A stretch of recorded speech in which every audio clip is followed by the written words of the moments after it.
Sicer pa so bile danes oči svetovne javnosti uprte na Kitajsko, kjer so se voditelji držav G20 pomerili v vsakoletnem preverjanju znanja. Po lanskem incidentu v Turčiji, ko so protestniki pod oknom svojemu predsedniku skandirali pravilne odgovore, je letos kitajski gostitelj na začetku preverjanja postavil zelo stroga pravila. Poleg naštetega je strogo prepovedano početi tudi naslednje stvari. Zapustiti dvorano med preverjanjem, prepovedano je veci bombo na izpitno polo ali jo politi z rdečim vinom oziroma kislino ali čem podobnim. Želim vam srečo.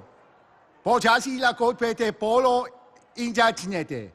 Imate 3 ure. Začnite zdaj.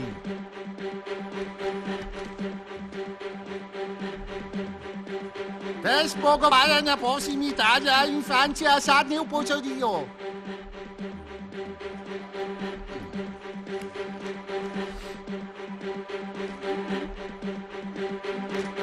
Dobrodošli na razglasitvi rezultatov.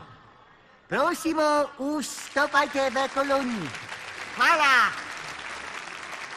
Da boste pripravljeni.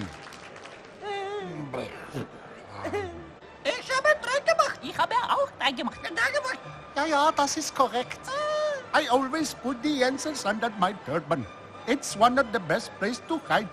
You know. Смажи зритель. Агент Дмитрий жема ваш тест, агент Борис равно как поправил ваши отговоры. Да бы справа писала. А? Право писала. Я си веда. Велики черка. А ви Вместе с Все Винчем. мора бити прав. Усе. Dame in gospodje, sledi uradna razglasitev preverjanja znanja. Čau vas moram obvestiti, da je kolega Erdogan pomotoma saparu vzel učitelje. Zato rezultatov še nimamo.